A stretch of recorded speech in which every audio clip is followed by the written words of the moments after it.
नमस्कार, good morning, सुप्रभात। मैं हृदय मिश्र आप सभी का स्वागत करता हूं आपके अपने चैनल यानी कि डिकोड एग्जाम पर। कैसे हैं आप सभी लोग? आई होप आप सभी लोग अच्छे होंगे और अपनी पढ़ाई को बहुत ही बेहतर ढंग से कर रहे होंगे। देखिए, आज हम लोग करंट अफेयर्स करेंगे विगत 2-3 दिनों के, और बहुत ही इंपॉर्टेंट सेशन होता है। आपसे मैं अपेक्षा करता हूं कि आप इस वीडियो को शेयर कर दीजिए, क्योंकि हमारा टारगेट है आगामी जो भी परीक्षाएं आपकी हैं उसमें एक भी प्रश्न आपका करंट अफेयर्स गलत ना हो। जैसा कि विगत कई एग्जामों में हमारे करंट अफेयर्स से बहुत सारे प्रश्न आए, बात चाहे यूपीएससी की हो, पीसीएस की, आरआरओ की हो, सभी प्रश्न जो है लगभग हमारे ही करंट अफेयर्स से आए थे, या जहां से भी आपने पढ़ा होगा निश्चित तौर पर आए होंगे। लेकिन ये क्वांटिटी जो आपको बरकरार रखनी है, ये न सिर्फ आपको करंट अफेयर्स में फायदेमंद साबित होगी, बल्कि ये आपकी पीसीएस मुख्य परीक्षा, आरआरओ निबंध और बाकी जो अदर आपके एग्जामिनेशन होते हैं वहां पर भी आपके लिए क्या होता है, बेनिफिशियल। तो आइए बिना देरी के, बिना टाइम वेस्ट किए हुए आज के सेशन को स्टार्ट करते हैं और जो है क्या करते हैं, देखते चीजों कैसे कैसे क्या क्या चीजें हैं। चलिए, उसके पहले अगर आपका टारगेट आरओ 2026 का है, नई वैकेंसी जो आने वाली है, तो इसके लिए आप जो है अभ्युदय बैच हमारे ज्वाइन कर सकते हैं। यहां पर इसके बारे में डिटेल्स चीजें लिखी गई रहेंगी और प्रॉपर तरीके से अगर आपको कुछ जानकारी चाहिए नए बैच के बारे में, अभ्युदय बैच के बारे में, तो अभ्युदय लिख करके आप दिए गए नंबरों पर आप कांटेक्ट कर सकते हैं, व्हाट्सएप कर दीजिएगा। ठीक है, चलिए आइए। लास्ट डे हमने आपसे प्रश्न पूछा था जिसका उत्तर आप सभी लोगों ने सही बताया था। मैं आपको इसके लिए एक एक चॉकलेट देता हूं इनाम में फ्री। ठीक है, आइए। आज का पहला टॉपिक क्या है हमारा? श्रेष्ठ पहल। ये श्रेष्ठ आप यहां पर देख पा रहे होंगे। श्रेष्ठ पहल का मतलब क्या है? राज्य स्वास्थ्य नियामक उत्कृष्टता सूचकांक, यानी कि state health regulatory excellence index. ये अभी इससे संबंधित है, इसका फुल फॉर्म है ये श्रेष्ठ का। ध्यान रखिएगा, कोई ऐसी जो पहल अगर चर्चाओं में रहती है, जो नई शुरुआत होती है, उसका फुल फॉर्म कई बार पूछ लेता है, तो ये फुल फॉर्म आप इसको याद रख सकते हैं। यह एक राष्ट्रीय पहल है जिसका उद्देश्य राज्यों और केंद्र शासित प्रदेशों में दवा नियामक प्रणालियों की गुणवत्ता, पारदर्शिता और दक्षता को मापना और सुधारना है। भारत सरकार ने 12 अगस्त 2025 को लॉन्च किया इसको। ठीक है, इसका मुख्य लक्ष्य दवाओं की गुणवत्ता, सुरक्षा और प्रभावशीलता क्या करना है? सुनिश्चित करना है अपने आप में। ठीक है, उद्देश्य क्या है इसका? राज्यों की दवा की शुरुआत, गुणवत्ता और प्रभावशीलता सुनिश्चित करना, राज्यों में मौजूदा मानव संसाधन अवसंरचना यानी कि इंफ्रास्ट्रक्चर, लाइसेंसिंग, निगरानी और प्रतिक्रिया क्षमता जैसे संसाधनों को मजबूत करना है। ये इसका अल्टीमेटली इस पहल का क्या उद्देश्य है। हो सकता है क्योंकि अभी हाल ही में इसको 12 अगस्त 2025 को लॉन्च किया गया, तो ये आपसे फैक्ट यहां पूछ सकता है। जब भी कोई नई पहल लॉन्च होती है तो उसकी स्टार्टिंग डेट क्या होती है, ऐसा फैक्ट अक्सर आपके एग्जाम में पूछा जाता है, तो आप इस 12 अगस्त को याद रखिएगा। ठीक है, चलिए क्या उद्देश्य है, यहां पर इसका मोटो लिखा हुआ है। ठीक है, अब आपके सामने जो है प्रश्न आ गया कि श्रेष्ठ पहल का पूर्ण रूप क्या है। ABCD यहां पर लिखा हुआ है। यहां पर आप देखिए क्या लिखा है इसका पहल, state health regulatory excellence index. State health regulatory excellence index, ये होगा ना, ए वाला होगा ना।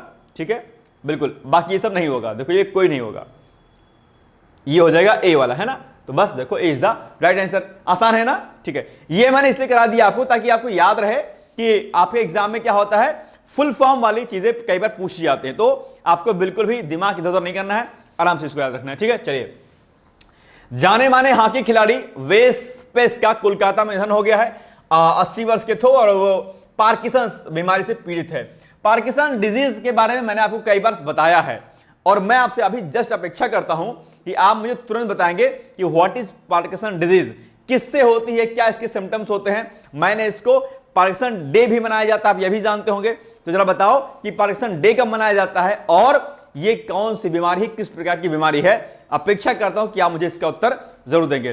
भाई साहब बैठे मत रहो, आंसर दे दो महाराज। हैं, गुड मॉर्निंग सुबह सुबह जरूर बोलते होगे, गुड नाइट बोलते होगे, गुड नाइट गुड मॉर्निंग के साथ छोटा सा दिल भी भेजते होगे, एक चाय की प्याली भी भेजते होगे, एक छोटा सा गुलाब का फूल भेजते होगे, नहीं भेजते हो? भेजते होगे। अब देखो मंद मंद मुस्कुरा भी रहे हो, स्माइल भी कर रहे हो, तो इतना काम अगर वहां कर सकते हो तो थोड़ा सा काम मेरे लिए भी कर दो महाराज। एक मैसेज मेरे लिए भी भेज दो कमेंट करके कि बताओ पार्किंसंस जो है डिजीज क्या होती है। ठीक है, अपेक्षा करता हूं कि जितना वहां पर मैसेज करते होंगे उसका इतना सा मैसेज मुझे कर देंगे आप। देखते हैं कमेंट कौन कौन करता है आज। ठीक है, 1972 के म्यूनिक ओलंपिक में कांस्य पदक विजेता वेस पेस मशहूर टेनिस खिलाड़ी लिएंडर पेस के पिता थे और हॉकी के अलावा वेस पेस की क्रिकेट, फुटबॉल और रग्बी खेलों में भी रुचि थी। 1996 से 2002 तक भारतीय रग्बी फुटबॉल संघ के अध्यक्ष भी थे और यह फैक्ट हो जाता है आपके लिए क्या सबसे महत्वपूर्ण, याद रखिएगा इस पॉइंट को, आपके लिए जरूरी हो जाता है। ठीक है, आइए अब आप बताइए कि हाल ही में दिवंगत जो वेस पेस किस खेल से के प्रमुख रूप से मतलब किस खेल से जुड़े हुए थे। तो यहां पर देखो किससे जुड़े हुए थे, हाँ के खिलाड़ी थे अपने आप में। हाँ की कहां है भाई साहब, बी वाले ऑप्शन में है, तो बी क्या कर दीजिएगा, टिक कर दीजिए, कहानी हो गई खत्म। लेकिन ये सारे जो फैक्ट लिखे हैं, इन फैक्ट को क्या करना है, आपको नोट कर लेना है, क्योंकि ऐसे फैक्ट अक्सर आपके एग्जाम में क्या होते हैं, पूछे जाते हैं। ये सारी चीजें एक एक करके आपको क्या होनी चाहिए, पता होनी चाहिए, ठीक है ना। आइए चलो 20 दा राइट आंसर हो गया, ठीक है आगे बढ़िए। समुद्री अभ्यास SLINEX 2025 चर्चा में रहा है ये, और आप जानते हो कि भारतीय नौसेना का जहाज क्या है, INS ज्योति और INS राणा, ठीक है। 14 से 18 अगस्त तक होने वाले भारत श्रीलंका द्विपक्षीय समुद्री अभ्यास SLINEX 2025 के 12वें संस्करण में भाग लेने के लिए कोलंबो पहुंच गए हैं, ठीक है। ये चलेगा ये अभ्यास अपने आप में। डेट आपको याद रखनी है, कब से कब तक, 14 से 18 तक। और कौन कौन से जहाज हैं भारत की तरफ से, तो INS ज्योति और INS राणा, ये दो जहाज जो है अपने आप में क्या है, गए हैं, कोलंबो पहुंचे हैं इस अभ्यास के लिए, जिसका नाम यहां पर लिखा हुआ है आपके सामने, ठीक है। भारत की तरफ से कौन कौन मिसाइलें पार्टिसिपेट करती हैं, कौन कौन से जहाज पार्टिसिपेट करते हैं, ऐसे प्रश्न अक्सर आप एग्जाम पूछे जाते हैं, इनको आपको याद रखना है। यह अभ्यास कोलंबो में हार्बर चरण के साथ शुरू होगा, या शुरू हो गया आप यूं कह लीजिए, क्योंकि ऑलरेडी हम आगे बढ़ोगे तो हुआ कह लीजिए, जो 16 अगस्त तक जो है चला अपने आप में, ठीक है, मैंने आगे लिख दिया डेट, है ना। चलिए इसके बाद 18 अगस्त तक कोलंबो समुद्री चरण का आयोजन भी हुआ अपने आप में, ठीक है। आगे श्रीलंका के उन्नत अपतटीय गश्तीपोत SLNS विजयबाहु और सयूरा अभ्यास में शामिल हुए। तो अब ये भारत की तरफ से कौन कौन शामिल हुआ, ये मैंने आपको बता दिया यहां ऊपर।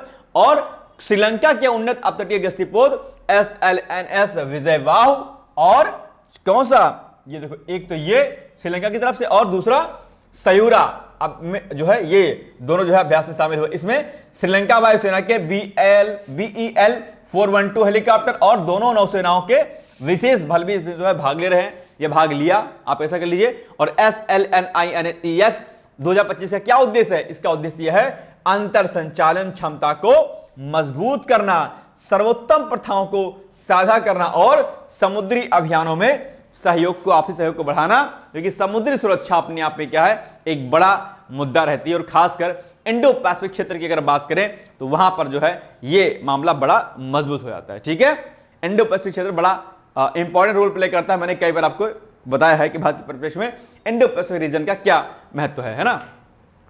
अब आपके सामने प्रश्न है, नीचे दिए गए कथनों पर विचार कीजिए। INS ज्योति और INS राणा SLNEX 2025 के 12वें संस्करण भाग लेने के लिए कोलंबो पहुंचे।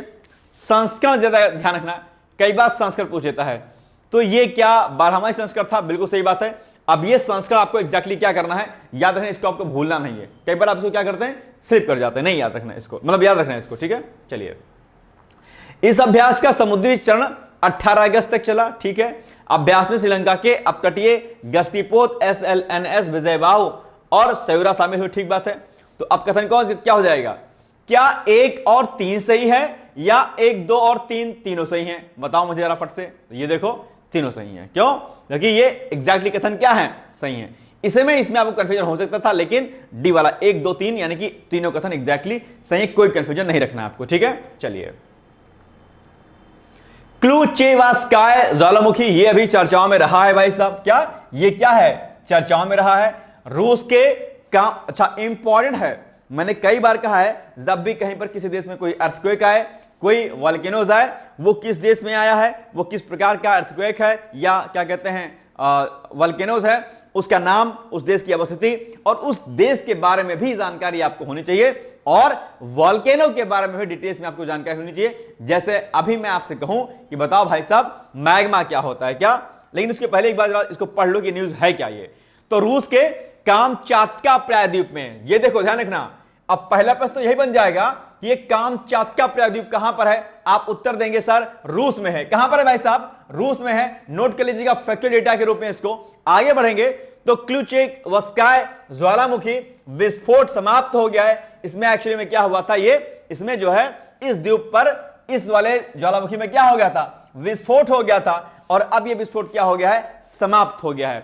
और इसके क्रेटर में एक नया स्कोरिया शंकु बन गया है अपने आप में। यह जानकारी ज्वालामुखी विज्ञान और भूकंप विज्ञान संस्थान ने दी है। यह एक संस्था है जो भूकंप और ज्वालामुखी चीजों पर क्या करती है, ध्यान देती है, उनके क्रिया प्रतिक्रियाओं पर ध्यान देती है। समुद्र तल से 4754 मीटर की ऊंचाई पर स्थित क्लुचेवस्काय ज्वालामुखी यूरेशिया के सबसे सक्रिय ज्वालामुखियों में से क्या है, एक माना जाता है। और इसी में क्या हुआ था, विस्फोट हो गया था, इसीलिए क्या था, ये चर्चाओं में रहा है। 30 जुलाई को आप जानते होंगे कि इस क्षेत्र में 8.8 तीव्रता के एक शक्तिशाली भूकंप के बाद इसमें विस्फोट हो गया था। ध्यान रखिएगा कि ज्वालामुखी और भूकंप अपने आप में एक दूसरे पर क्या है, डिपेंडेंट है, एक दूसरे के पूरक है एक तरीके से। अगर किसी भी क्षेत्र में क्या होता है, अगर जो है भूकंप की क्रिया होती है तो क्या होगा, वहां पर जो है ज्वालामुखी क्रिया बढ़ सकती है, वहां पर विस्फोट हो सकता है, क्योंकि आप जानते हो कि प्लेट टेक्टोनिक का रोल दोनों में होता है। जैसे कि एग्जांपल के लिए अगर आपने सब सुना होगा मैग्मा, क्या मैग्मा, अगर माना कि ये है ऐसे यूं करके आप इसको ज्वालामुखी समझिए इस तरीके से, ठीक है, ये ज्वालामुखी हो गया आपका। तो यहां पर जब क्या होता है, जब यहां पर नीचे क्या है, प्लेट टेक्टोनिक प्लेटें होती हैं, प्लेट टेक्टोनिक प्लेटें होती हैं, जब इसमें घर्षण होता है, इसमें जब इसमें खिंचाव होता है या ना, या जब इसमें एक दूसरे के ऊपर प्लेटें चढ़ती हैं, ठीक है, तभी तो भूकंप आता है और उससे क्या होता है, ज्वालामुखी भी आता है। और इन्हीं चट्टानों के टूटने से, ब्रेक होने से, जब ये जो चट्टानें हैं, फॉर एग्जांपल यहां पर कोई चट्टान है, जब ये चट्टानें क्या हो जाएंगी, ब्रेक होंगी, टूटेंगी, तो इस चट्टान के टूटने को क्या बोलेंगे हम, इसे क्या बोलेंगे हम, याद है, मैग्मा बोलेंगे। इसे क्या बोलेंगे, मैग्मा बोलेंगे। इसे क्या बोलेंगे भाई साहब, मैग्मा बोलेंगे। और यही मैग्मा जब ऊपर आएगा, ठीक है, तो ऊपर धरातल पर आएगा, कहां पर आएगा, धरातल पर आ जाएगा, तो इसी मैग्मा को क्या बोलेंगे भाई साहब, इसी को हम क्या बोल देंगे, लावा बोल देंगे। क्या बोलेंगे, लावा बोलेंगे। और यही लावा समय के साथ जो है क्या करेगा, उपजाऊ मिट्टी में कन्वर्ट हो जाता है। क्या, उपजाऊ मिट्टी में कन्वर्ट हो जाता है, आप जानते होंगे। तो अगर आप जो है ज्वालामुखी के जो है फायदे में अगर पढ़ते होंगे तो जानते होंगे कि किस प्रकार से ज्वालामुखी लावा से किस प्रकार की मिट्टी बनती है, अलग अलग बड़ी उपजाऊ मिट्टी बनती है, और इससे कई अन्य प्रकार की स्थलाकृतियां और बन जाती हैं। तो ज्वालामुखी को आपको यूं क्या है, समझना अच्छी तरीके से, ठीक है। अच्छा, इसके अलावा आज आपको मैं टास्क देता हूं कि आप जानते होंगे 3 प्रकार के ज्वालामुखी पाए जाते हैं, एक जो सुसुप्त प्रकार के होते हैं, एक सक्रिय होते हैं, एक कभी कभी सक्रिय होते हैं। तो ये 3 प्रकार के ज्वालामुखी की अवस्थिति क्या है, यानी कि कौन सा ज्वालामुखी कहां पर पाया जाता है, और कौन सा जागृत ज्वालामुखी है, कौन सा सुसुप्त है, और कौन सा बीच बीच में जगता रहता है। तो ये सब चीजें आपको क्या करनी है, याद करनी है। जापान में अक्सर जो है ज्वालामुखी आते हैं, घटनाएं होती रहती है, क्योंकि आप जानते होंगे वहां पर क्या है, भूकंप खूब आते हैं। और ये सब कंट्री क्या है, रिंग ऑफ फायर में प्रेजेंट कंट्रीज होती हैं। रिंग ऑफ फायर आ गया टर्मिनोलॉजी एक बार आपके, तो रिंग ऑफ फायर डेफिनेटली आप जानते होंगे। रिंग ऑफ फायर क्या होता है, मुझे बताने की आवश्यकता नहीं है, अगर किसी को पता है तो जरा बताए कि रिंग ऑफ फायर क्या होता है, और रिंग ऑफ फायर में कौन कौन सी कंट्री शामिल होती हैं। यह प्रश्न भी आप एग्जाम में अक्सर पूछा जाता है। मैं आपसे उम्मीद करता हूं कि आज ही आप लोग क्या करिएगा, रिंग ऑफ फायर में जो कंट्री मौजूद हैं उनके नाम आप क्या करेंगे, याद कर लेंगे, ठीक है ना। आइए आगे बढ़ते हैं हम लोग, चलिए। तो ये पॉइंट हो गया आपका। आइए, राख के गुबार से इसमें क्या हुआ कि 12 किलोमीटर तक जो है आसमान में उठने से क्षेत्र के लोग प्रभावित हो गए इससे, और तीव्र विस्फोट के बाद विमानन अलर्ट कोड को नारंगी से लाल कर दिया गया। यह पॉइंट भी आपको क्या करना है, याद रखना है, ठीक है। ज्वालामुखी विज्ञान और भूकंप विज्ञान संस्थान के बारे में, क्योंकि इन्होंने ही जानकारी दी थी, तो क्यों ना हम लगे हाथ इसके बारे में पढ़ लेते हैं। तो स्थापना व स्थान इसका 1989, ठीक है, यानी कि इसकी स्थापना किसकी, ज्वालामुखी विज्ञान और भूकंप विज्ञान संस्थान की स्थापना कब होती है, 1989 में होती है। मुख्यालय इसका कहां पर है, कई जगह पर, जैसे टगलेन फिलीपींस विश्वविद्यालय, लेकिन इसका प्रमुख केंद्र कहां है, लेगा जपी सिटी, अल्बाय प्रांत फिलीपींस में है। यह पॉइंट भी याद रखना है। यह Philippines institute of volcanology and seismology का क्या है, पार्ट है, हिस्सा है, जो फिलीपींस के विज्ञान और प्रौद्योगिकी विभाग यानी कि डीओएसटी के अधीन कार्य करता है। उद्देश्य क्या है, ज्वालामुखी विज्ञान यानी कि ज्वालामुखियों के विस्फोट का अध्ययन करना, उनकी संरचना, प्रकार और गतिविधियों की क्या करना, निगरानी करना, यह इसका क्या उद्देश्य है। भूकंप विज्ञान यानी कि भूकंप के कारण, प्रकार, आवृत्ति और उनके प्रभाव का अध्ययन और निगरानी करना कि भाई क्यों आया अर्थक्वेक, इसकी क्या इंटेंसिटी थी और इसका इंपैक्ट क्या पड़ा, यही जानकारी रखता है। जोखिम प्रबंधन यानी कि कितना ज्यादा जो है जोखिम इससे हुआ, क्या दिक्कतें हुई, इस पर काम करना। अनुसंधान और विकास यानी कि भूकंप और ज्वालामुखी संबंधित जो भी डेटा होता है उसका कलेक्शन करना, फिर उसकी एनालिसिस करना कि भाई जो ज्वालामुखी आया था उसमें क्या हम रिसर्च कर सकते हैं, तो रिसर्च और मॉडलिंग आदि करना। प्रमुख कार्यों की अगर बात करें तो सक्रिय और सुप्त ज्वालामुखियों की रियल टाइम मॉनिटरिंग करना, भूकंप माप नेटवर्क का संचालन करना कि भैया अब भूकंप में इसमें अब इस ज्वालामुखी में विस्फोट होने वाला है। तो ये सब जानकारियां ये सब रखता है अपने आप पे, ठीक है। इसके अलावा अगर अदर कार्यों की बात करें, फंक्शन की बात करें, तो संभावित आपदाओं के लिए प्रारंभिक चेतावनी जारी करना कि भैया भूकंप आने वाला है, समझ जाइए, है ना। इसके अलावा आपदा प्रबंधन यानी कि डिजास्टर मैनेजमेंट एजेंसियों और जनता को जागरूकता और प्रशिक्षण देना, कहते हैं ताकि आम जनमानस जो है इस आपदाओं से पहले से क्या रहे, अवेयर रहे, और अगर ऐसी आपदा आए तो अपने आप को सुरक्षित कर सके, है ना। इसके अलावा जीआईएस और सैटेलाइट डेटा के जरिए जोखिम मानचित्र भी बनाना अपने आप में। निम्नलिखित कथनों पर विचार कीजिए। तो अब पहला कथन, क्लूचेवस्काय ज्वालामुखी रूस के कामचात्का प्रायद्वीप में स्थित है और यह यूरेशिया के सबसे सक्रिय ज्वालामुखियों से एक है। दूसरा, ठीक है, हालिया विस्फोट 30 जुलाई को 8.8 तीव्रता के भूकंप के बाद हुआ, ठीक बात है, और इस विस्फोट से राख का गुबार 12 किलोमीटर ऊंचाई तक गया और विमानन अलर्ट को लाल से नारंगी कर दिया गया।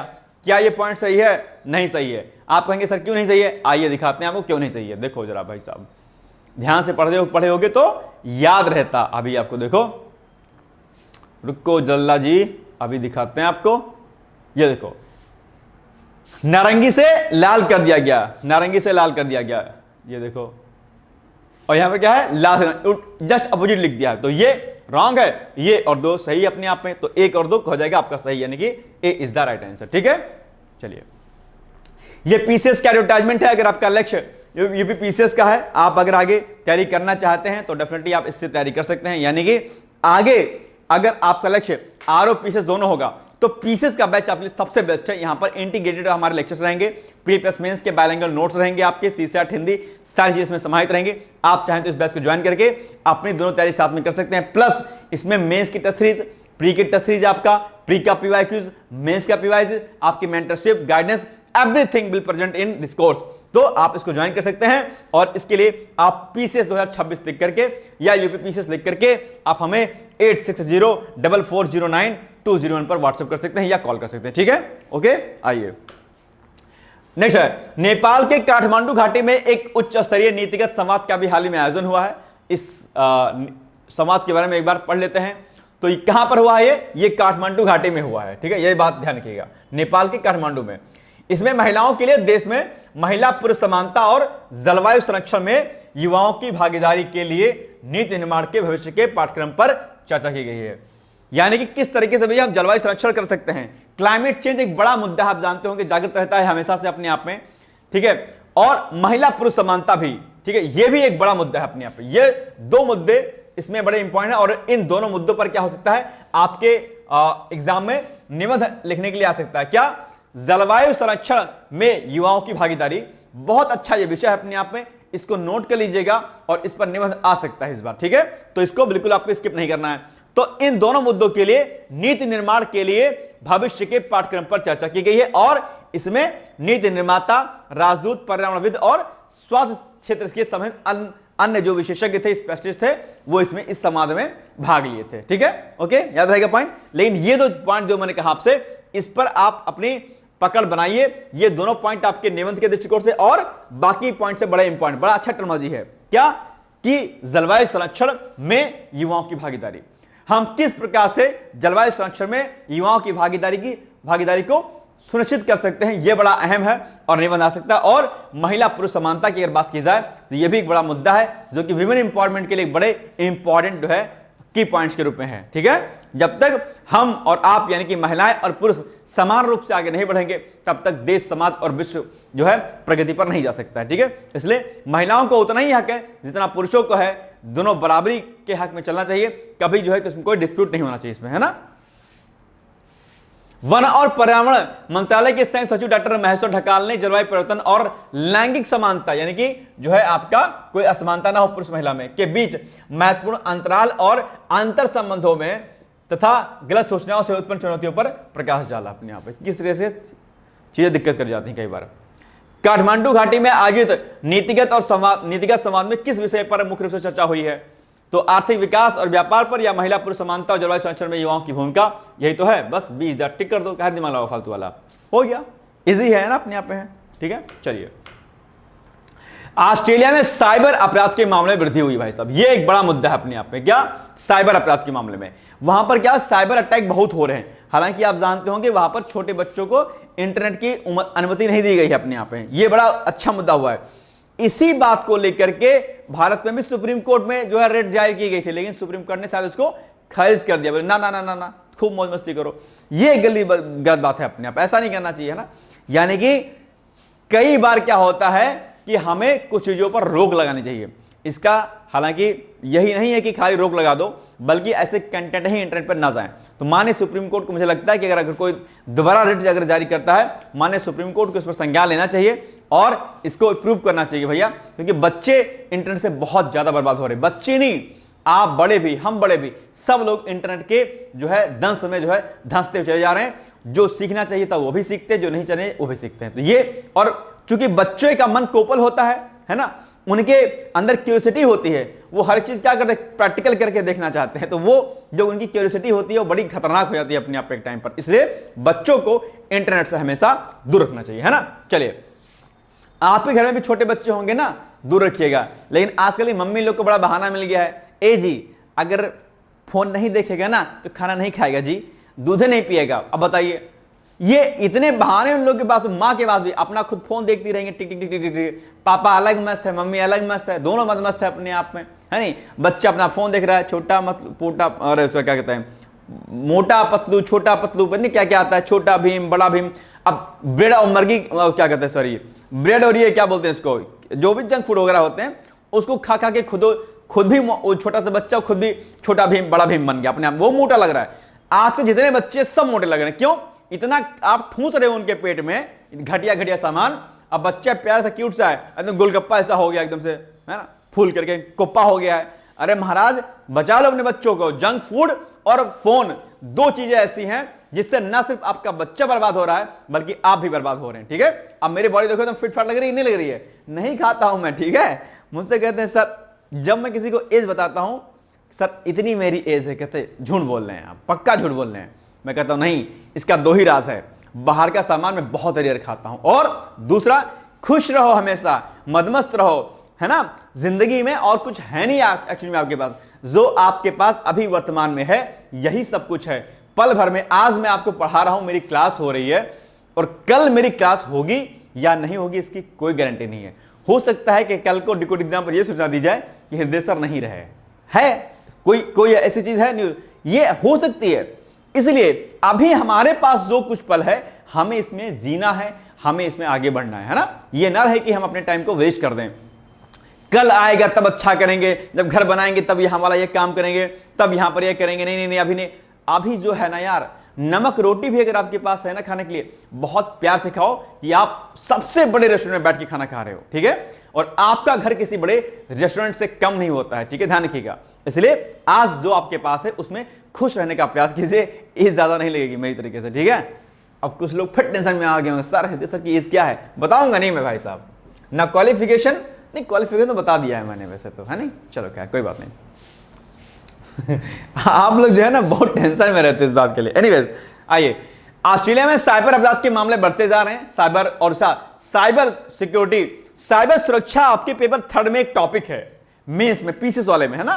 तो साइबर सुरक्षा पर आप लोग ना रेडी कर लीजिएगा आज हैंड टू हैंड जरा। साइबर सिक्योरिटी, साइबर सुरक्षा, ये बड़ा इंपॉर्टेंट पॉइंट है। साइबर सुरक्षा, साइबर सुरक्षा ये बहुत इंपॉर्टेंट है, इसको आपको क्या करना है, रेडी कर लेना है, ठीक है। चलिए आगे बढ़ते हैं हम लोग। तो हाल ही में जारी एक सरकारी रिपोर्ट के अनुसार पिछले वर्ष लगभग आधे ऑस्ट्रेलियाई इंटरनेट उपयोगकर्ता साइबर अपराध का शिकार हो गए। रिपोर्ट एक आई है, उस रिपोर्ट में बातें कही गई हैं। रिपोर्ट क्या है, रिपोर्ट का नाम है ऑस्ट्रेलियन इंस्टीट्यूट ऑफ क्रिमिनोलॉजी ने, ये एक रिपोर्ट है, संस्था इसने जो है रिपोर्ट जारी की है, ने 10,000 से अधिक उपयोगकर्ताओं का सर्वेक्षण किया, जिनमें से 47.4% ने पिछले 12 महीनों में साइबर अपराध का शिकार होने की बात कही। बड़ा डेटा अपने आप में। और 63 कितना है ये, हाँ, और 63.9% ने कहा कि उन्होंने कम से कम एक बार इसका सामना किया, मतलब कि साइबर वाले जाल में फंसे हैं अपने आप में। कई साइबर घोटालों में नकली विक्रेता शामिल थे जो उपयोगकर्ताओं को भुगतान करने या व्यक्तिगत जानकारी का खुलासा करने के लिए धोखा देते थे। रिपोर्ट में यह भी बात बताया गया है कि साइबर अपराधों के प्रति जागरूकता बढ़ी है और इससे बचने के लिए लोग मजबूत या विशिष्ट नीतियां या विशिष्ट पासवर्ड का उपयोग कर रहे हैं, लेकिन इसके बाद भी जो है साइबर अटैक वहां पर हो रहे हैं। और आप जानते होंगे कि ऑस्ट्रेलिया ने 16 साल से कम उम्र के बच्चों पर यूट्यूब जैसे सोशल मीडिया प्लेटफॉर्म का उपयोग करने पर प्रतिबंध लगा दिया है। यही प्रतिबंध मैं आपसे कह रहा था कि जो है होना चाहिए हमारे देश में भी, लेकिन इस रेट को माननीय सुप्रीम कोर्ट ने खारिज कर दिया था, आई थिंक, जहां तक मुझे नॉलेज है, शायद, है ना। चलिए, खैर, ऑस्ट्रेलिया में साइबर अपराध पर सर्वेक्षण किस संस्थान ने किया? अभी हमने आपको बताया कि ऑस्ट्रेलियन इंस्टीट्यूट ऑफ क्रिमिनोलॉजी, यानी कि AIC इसको बोलते हैं, यानी कि B is the right answer. महत्वपूर्ण प्रश्न है, याद रख लीजिएगा इसको, ठीक है। चलिए, 2030 में होने वाले राष्ट्रमंडल खेलों की मेजबानी के लिए भारत की बोली को औपचारिक रूप से मंजूरी अभी हाल में दे दी गई है, यानी कि भारतीय ओलंपिक संघ ने 30 अगस्त को दिल्ली में अपनी विशेष आम बैठक में वर्ष 2030 में होने वाले राष्ट्रमंडल खेलों की मेजबानी के लिए भारत की बोली को औपचारिक रूप से मंजूरी दे दी है। तो बताओ कि 2030 का राष्ट्रमंडल खेल कब होगा? अच्छा, इसके बताओ, इसके पहले क्या कभी भारत में राष्ट्रमंडल खेल आयोजित किए गए थे? अगर हां किए गए थे तो जरा मुझे बताओ कि किस वर्ष आयोजित किए गए थे भारत में राष्ट्रमंडल खेल। मैं उम्मीद करता हूं कि आप इसका उत्तर मुझे जरूर देंगे, और उस समय सरकार दिल्ली में किसकी थी बताइएगा, और सेंट्रल में भी किसकी गवर्नमेंट थी मुझे बताइएगा, ठीक है। चलिए, भारत अब 31 अगस्त की समय सीमा से पहले अंतिम बोली के लिए अपना प्रस्ताव प्रस्तुत करेगा। वर्ष 2030 में नई दिल्ली में आयोजित राष्ट्रमंडल खेलों के 20 वर्ष पूरे हो जाएंगे। यह पहला और एकमात्र अवसर था जब भारत ने इन खेलों की मेजबानी की थी अपने आप में, है ना।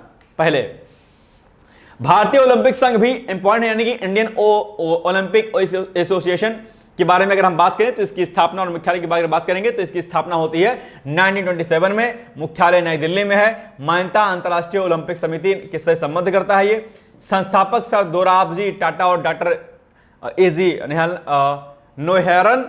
मुख्य उद्देश्य क्या है? भारत में ओलंपिक खेलों, एशियाई खेलों, राष्ट्रमंडल खेलों और अन्य अंतरराष्ट्रीय खेल आयोजनों के लिए खिलाड़ियों का चयन और दल का गठन करना, खेलों के प्रचार प्रसार और विकास को बढ़ावा देना, ठीक है, अंतरराष्ट्रीय खेल महासंघों और IOC के साथ समन्वय, और खेल आयोजनों में भारतीय ध्वज और टीम का प्रतिनिधित्व सुनिश्चित करना। यह इसका क्या है? मुख्य कार्य है। निम्नलिखित उत्तरों पर विचार कीजिए। नंबर 1, भारतीय ओलंपिक संघ की स्थापना 1927 में हुई थी, ठीक बात है। भारतीय ओलंपिक संघ का मुख्यालय मुंबई में है, बताओ क्या सही है? यह नहीं सही है। संघ की स्थापना 1927 में हुई थी, हाँ बिल्कुल हुई थी। ये नहीं सही, एक केवल एक सही है, तो ए इज द राइट आंसर, ठीक है ना, ये हो जाएगा सही बस। अरे अरे ला, इसका मुख्यालय मुंबई में है, नहीं भैया दिल्ली में है, लल्ला नई दिल्ली में है। क्या है? नई दिल्ली में है इसका मुख्यालय। ये इसमें इसका उत्तर क्या जाएगा? केवल एक हो जाएगा, केवल एक सही है, ये रॉन्ग है, लेकिन यहां पे उत्तर क्या लिख गया है? 2 लिख गया है, इसको ए कर लो, ठीक है, इसको कट करो और इसको ए कर दो, ठीक है, बाय मिस्टेक ये ए हो बी हो गया, कोई बात नहीं, ठीक है, ए कर लेना इसको। चलो, पाकिस्तान में 42 जगहों से लिए गए सीवेज का नमूनों में वाइल्ड पोलियो वायरस टाइप 1 की पुष्टि हुई है, और ये जो अभी आप देख पा रहे होंगे, ये पोलियो वायरस जो है क्या है, अभी छाया हुआ है हर जगह पर, ये अभी है, प्रेजेंट है। अफगानिस्तान और पाकिस्तान जैसे कंट्रीज में पोलियो वायरस टाइप फर्स्ट अभी हुआ है, ठीक है, मतलब प्रेजेंट है अपने आप पे। वैसे तो ग्लोबली पोलियो वायरस समाप्त हो चुका है, इंडिया में भी समाप्त हो चुका है, लेकिन फिर भी यहां पर है। पाकिस्तान में 42 जगहों से लिए गए सीवेज नमूनों में wild polio virus type first पाया गया है। पिछले महीने 87 जिलों में किए गए 127 नमूनों में से 42 पॉजिटिव पाए गए हैं, ठीक है। ये जांच इसमें चल रही है, और ये अपने आप में अभी भी खतरनाक स्थिति में है कि पाकिस्तान में पोलियो अभी नहीं सही हुआ है। Wild polio virus type first के बारे में अगर हम जानकारी लेंगे, ठीक है, तो वो तो ठीक है, लेकिन उसके बाद जान लो ये जो पोलियो वायरस होता है 3 प्रकार का होता है। टाइप फर्स्ट WV1, टाइप 2 2015 में वैश्विक स्तर पर समाप्त घोषित कर दिया गया है। टाइप 2 अब नहीं है, कहीं भी नहीं है।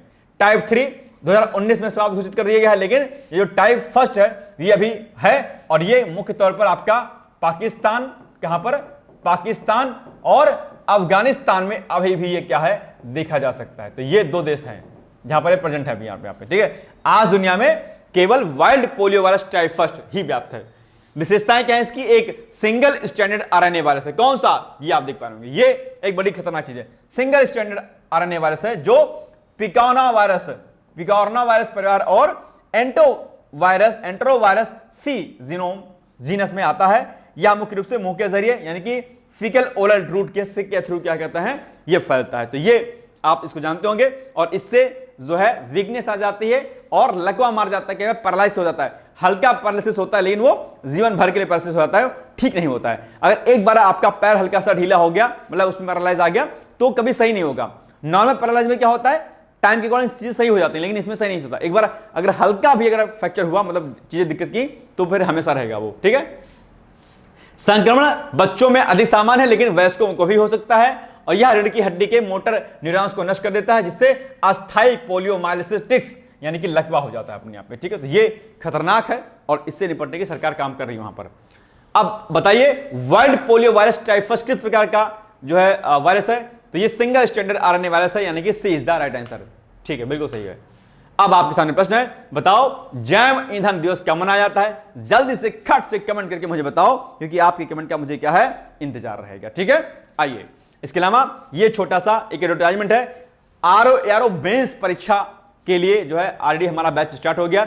अगर आप बॉर्डर लाइन पे हैं, कट ऑफ में अगर आ रहे हैं, तो डेफिनेटली आपको आरओ मेंस का बैच ज्वाइन करना चाहिए। यहां पर हम लोग हिंदी जीएस को छोड़ करके हिंदी प्लस निबंध के जो है वीडियो लेक्चर्स, उनके नोट्स, प्लस आप ही टॉपिक चेक करने के लिए पूरी टीम, अलग अलग सेगमेंट को चेक करने के लिए अलग अलग टीचर को हम लोगों ने हायर किया है। उम्मीद करता हूं कि आप इसको जरूर करेंगे, ये बहुत ही इंपॉर्टेंट है, और इसके लिए आप हमें नीचे दिए गए कॉन्टैक्ट नंबर पर आप मुझसे संपर्क कर सकते हैं। यहां पर ये नंबर दिए गए हैं, ठीक है। ये हो गया आज की छोटी सी सूचना।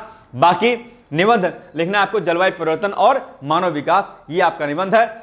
आरओ वाले इसको 600 शब्द में लिख सकते हैं, पीसीएस वाले इसको 700 शब्दों में लिख सकते हैं, और जो यूपीएससी वाले हैं वो 1000 में, ठीक है। इसको लिखिएगा। बाकी कोई दिक्कत होती है, सीधे आप हमारे कॉन्टैक्ट नंबर 8604409201 पर आप मुझसे संपर्क कर सकते हैं, ठीक है। ये हो गया आज का हमारा वीडियो। बाकी मिलेंगे हम लोग कल, तब तक के लिए मस्त रहिए, व्यस्त रहिए, यूं ही मुस्कुराते रहिए, खुश रहिए। ऑल द बेस्ट है। Thank you so much, bye bye, take care. दोस्तों, क्या आप पीसीएस अधिकारी बनना चाहते हैं? यदि हाँ, तो डिकोड एग्जाम लेकर आया है यूपी पीसीएस फाउंडेशन कोर्स 2025। यह एक ऑल इन वन कोर्स है जिसमें प्रीलिम्स मेंस दोनों ही परीक्षाओं के लिए वीडियो लेक्चर, एनसीईआरटी और standard books based bilingual notes उपलब्ध कराया जा रहा है। इस कोर्स में प्री और मेंस के सभी प्रीवियस ईयर क्वेश्चंस पेपर भी वीडियो लेक्चर के माध्यम से कोर्स में सम्मिलित होंगे। साथ ही साथ में कोर्स का कंटेंट गुणवत्तापूर्ण होने के साथ ही साथ एग्जाम ओरिएंटेड है, जिससे कोर्स लेने वाले स्टूडेंट्स को कोई भी बाहरी पुस्तक या नोट्स पढ़ने की आवश्यकता न पड़े। इस कोर्स में प्रीलिम्स और मेंस के टेस्ट सीरीज तथा आंसर राइटिंग प्रोग्राम भी शामिल है, जिसके साथ ही साथ टेलीग्राम ग्रुप में रेगुलर टॉपिक वाइज टेस्ट कराए जाएंगे।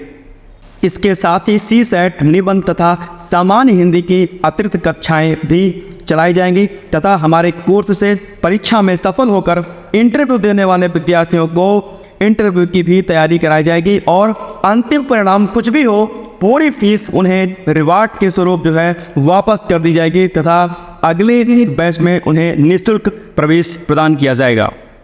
उल्लेखनीय है कि डिकोड एग्जाम एक संस्थान के रूप में 5 वर्ष के अपने सफल कार्यकाल में अब तक 55 से अधिक विद्यार्थियों को विभिन्न परीक्षाओं में अंतिम सफलता दिलाने में अपना सफल योगदान दे चुका है। इस कोर्स की फीस 15,000 रुपये निर्धारित की गई है, लेकिन पहले प्रवेश लेने वाले 100 विद्यार्थियों को 3,000 रुपये की विशेष छूट दी जा रही है। और अधिक जानकारी के लिए हमारे संस्थान के नंबर 6307495944 पर संपर्क करें।